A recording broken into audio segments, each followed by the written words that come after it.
Hi guys, today I'm going to show you a really cute little charm pack project that you can whip up in about 10 or 20 minutes. If you're not sure what a charm pack is, it's a type of quilting fabric that's pre-cut to 5-inch squares. You can use them just as pieces to make a patchwork quilt, or you can do all kinds of projects with them. So for this project, you're going to need 4 charm squares. I'm using 2 for my outer fabric and 2 for my inner. On my outer fabric, I have a piece of batting that's cut about 1 inch smaller.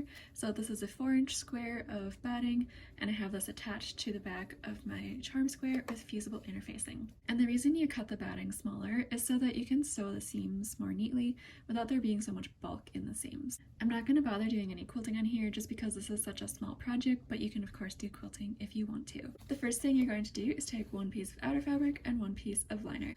So you're going to lay them right sides together, and then you're going to pin and sew across one edge. For this, I'm using a 1/4 inch seam allowance. For these, you can really easily chain piece them, which is essentially just sewing across one edge and then continuing right into your next seam without cutting the thread in the middle.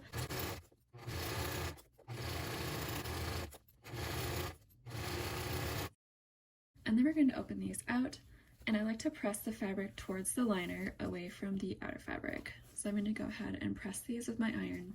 Then the next thing we're going to do is lay the pieces right sides together with the lining over top of the lining and the outer over top of the outer. You want these pieces in the middle here where the seams meet to be really nice and neat, because if they're not, this is where you're going to notice it.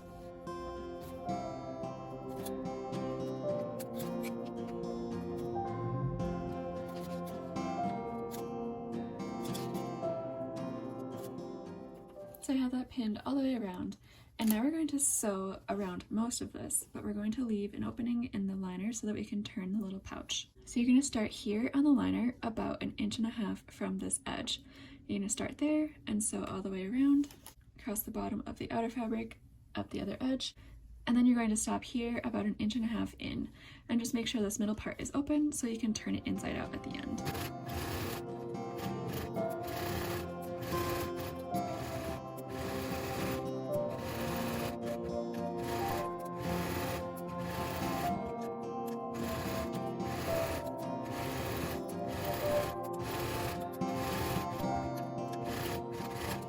Here's that piece sewn together.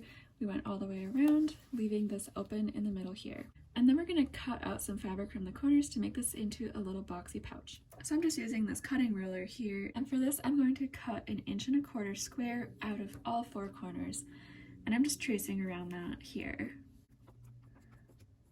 You want to make sure you're tracing around really evenly so that your corners are actually square, otherwise you're going to have trouble lining them up at the end. Since I have those traced on, I'm just going to cut them out. And when I'm doing this, I like to just make sure that my thread is forming a perfect square with the line that I traced out.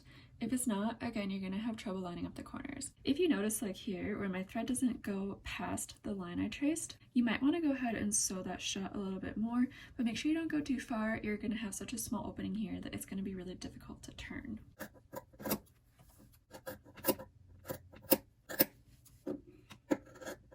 After you're done trimming the corners, you're going to open them out like this, and then just sew across on all 4 of the corners.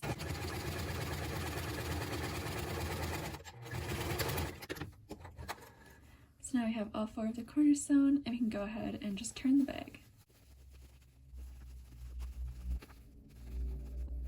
And then you can go ahead and stitch this closed with an invisible ladder stitch. After stitching that, you're going to tuck the liner inside the bag.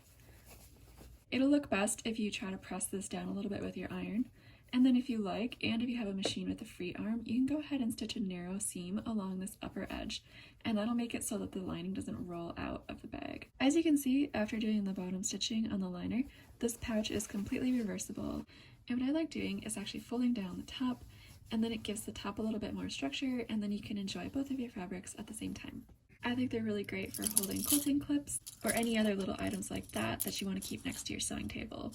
So I hope you enjoy this project, and I would love to see how it goes if you leave me a comment.